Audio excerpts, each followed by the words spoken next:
ठीक है, welcome to मामालाइन CA. मेरा नाम है देव। आज की इस वीडियो में हम लोग बात करने वाले हैं old tax regime versus new tax regime. जी हाँ, दोनों में से कौन सा बेटर है, आपको क्यों चूज करना चाहिए। 2022 आ चुका है, तो आप जब अपनी इनकम टैक्स रिटर्न फाइल करेंगे तो आपको दोनों के अंदर कौन सा चूज आउट करना है, सारे स्टेप बताऊंगा प्रैक्टिकल तरीके से।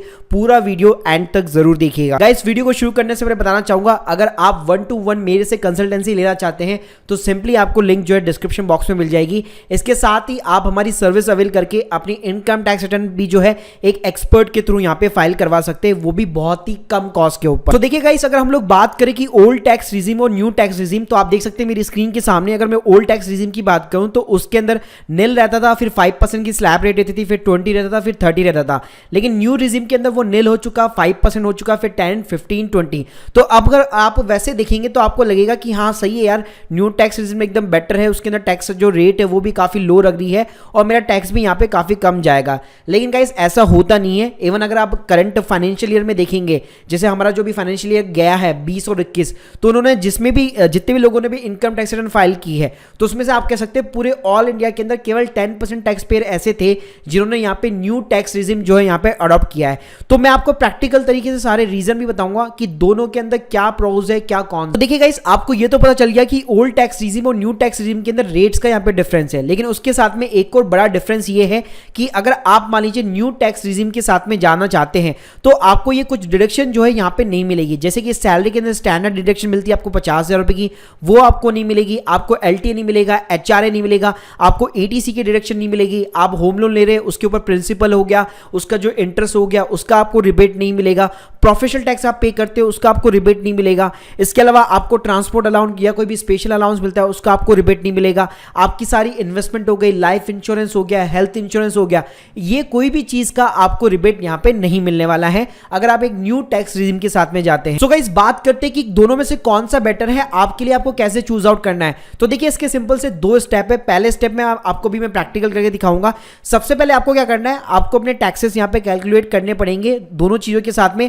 तो पहले तो आपको एग्जम्पशन के साथ में क्लेम वो कैलकुलेट करने पड़ेंगे। जैसे आपकी जो भी सैलरी है, जो भी अदर इनकम है, उन सब में आप अपनी जितनी भी एग्जम्पशन है, एचआरए है, एलटीए है, एटीसी की डिडक्शन है, ये सब घटा दीजिए और देख लीजिए उसके ऊपर कितना टैक्स यहाँ पे बन रहा है। सेकंड का इस तरीका है, आप सिंपली अपने टैक्सेस कैलकुलेट कीजिए, लेकिन उसके अंदर जितनी भी एग्जम्पशन है उसको कंसीडर मत कीजिए। नेट आपकी जो भी इनकम आ रही है उसके ऊपर टैक्स कैलकुलेट कर लीजिए। दोनों में से जिसमें भी कम टैक्स आएगा, ऑब्वियसली बात है वो आपके लिए बेनिफिशियल रहेगा। अब गाइस, कई लोग यहाँ पे कंफ्यूज ये होते हैं कि सर, जब beginning of the financial year मैंने अपने एम्प्लॉय को ये बता दिया कि मैं यहाँ पे न्यू टैक्स रिजीम के साथ में जो है अडॉप्ट करने वाला हूं, तो उसी के अकॉर्डिंग मेरे यहाँ पे टीडीएस कट रहा है। तो क्या जब मैं अपनी इनकम टैक्स रिटर्न फाइल करूंगा at the end of the financial year, उस टाइम पे क्या मैं अपने ओल्ड से या फिर न्यू टू ओल्ड वापस स्विच आउट कर सकता हूं, नहीं कर सकता? तो बिल्कुल देखिए, आप कर सकते हैं, वहां पे कोई दिक्कत नहीं है। आपका टीडीएस कट चुका है, उसमें भी कोई दिक्कत नहीं है। अगर आप मान लीजिए ओल्ड के अकॉर्डिंग अगर आपका टैक्स यहाँ पे कम भी बन रहा होगा, तो ऑटोमेटिकली आपका जो भी बचा हुआ पार्ट होगा टीडीएस का, वो आपको यहाँ पे रिफंड मिल जाता है। तो चलिए गाइस, हम लोग कुछ प्रैक्टिकल एग्जांपल देख लेते हैं कुछ इनकम के साथ में कि न्यू टैक्स स्लैब या फिर ओल्ड टैक्स स्लैब, दोनों के अंदर क्या डिफरेंस आ रहा है, कितना टैक्स का डिफरेंस आता है। तो देखिए, यहाँ पे सबसे पहले मैंने शुरुआत की 7.5 लाख रुपए की इनकम से, क्योंकि 5 लाख तक की इनकम पे तो चाहे आप न्यू के साथ चले जाओ, ओल्ड के साथ चले जाओ, कोई घंटा फर्क नहीं पड़ने वाला। सो गाइस, सबसे पहले हम लोग देखते हैं annual income of 7.5 lakh rupees. सबसे पहले हम लोगों ने विदाउट एग्जेम्पशन लिया है। तो आप देख सकते हैं ओल्ड रिज्यूम के अंदर मैंने कोई भी एग्जेम्पशन कंसीडर नहीं की है, सीधा मैंने न्यू रिज्यूम के अंदर 7.5 लाख रुपए का अगर मैं टैक्स बनाता हूं, तो अगर आप देखेंगे तो इसके अंदर न्यू रिज्यूम ज्यादा बेनिफिट होता है। जब भी कोई आप एग्जेम्पशन नहीं है आपके पास में, आपने आज तक कोई भी इन्वेस्टमेंट नहीं कर रखी, आपको कोई भी एचआरए वगैरह कुछ भी नहीं मिलता, तो उस केस में आपके लिए यहाँ पे ये देखिए न्यू रिज्यूम सबसे बेस्ट तरीका है। लेकिन गाइस, वहीं पे अगर मैं 7.5 लाख रुपए पे अगर मैं एग्जाम्पशन ले लेता हूं, जैसे मान लीजिए एडीसी के अंदर मैं 1.5 लाख ले लेता हूं, उसके बाद मैं एक एनपीएस अकाउंट के अंदर 50,000 रुपए ले लेता हूं, फिर मैंने एक हेल्थ इंश्योरेंस के अंदर 50,000 रुपए ले लिया, एचआरए मैंने 10,000 रुपए ले लिया, तो इस तरह से मेरी टैक्सेबल इनकम हो गई 4,90,000। तो अब इसके बाद में ओल्ड रिजीम के अंदर मेरे को 0 टैक्स पे करना है, लेकिन न्यू रिजीम के अंदर ये सारी चीजें मैं क्लेम नहीं कर पाऊंगा, तो अगेन इसके ऊपर मेरा 39,000 रुपीज का टैक्स बनता है। गाइस, यही इनकम अगर मैं 7.5 से अगर 10 लाख रुपए लेके जाता हूं, तो आप देख सकते हैं अगर मैं विदाउट एग्जेम्पशन कैलकुलेट करूंगा तो अगेन न्यू टैक्स रिजीम के अंदर सबसे कम टैक्स यहां पे बनता है।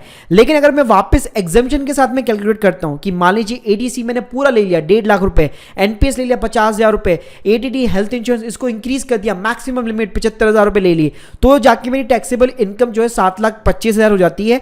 और ओल्ड टैक्स रिजीम के अंदर मेरा जो टैक्स है वो यहाँ पे काफी कम बनता है। अब गाइस हम लोग इस 10 लाख को 12.5 लाख कर देते हैं। अब उसके ऊपर देखते हैं, अगर आप विदाउट एग्जेम्पशन देखेंगे तो ऑब्वियसली बात है न्यू टैक्स रिजिम में आपका जो टैक्स है यहाँ पे कम बनेगा।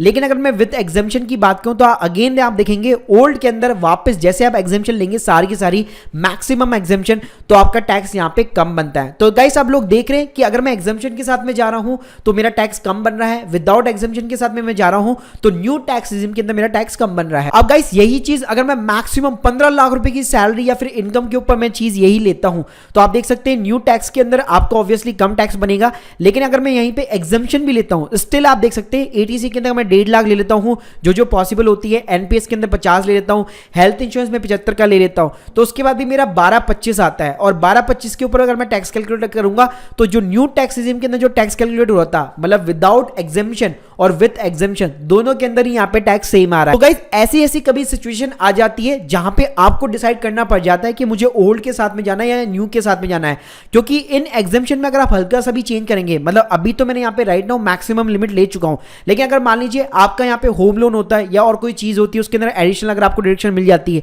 तो ये कहानी अगेन चेंज हो जाती है और वापस आप ओल्ड रिजिम के साथ में जाना चाहते हैं। सो गाइस अगर मैं कंपेयर करूं दोनों का कि दोनों के अंदर कौन बेटर है तो कंक्लूजन ये निकलता है अगर आपके पास में एग्जेम्पशंस है, आपके पास में ईडीसी की एग्जेम्पशन है, आपके पास में मेडिकल इंश्योरेंस है, आपके पास में एनपीएस अकाउंट खुला हुआ है, तो ये सारी चीजें तो डेफिनेटली आपको हमेशा ओल्ड टैक्स रिजिम के साथ में जाना चाहिए।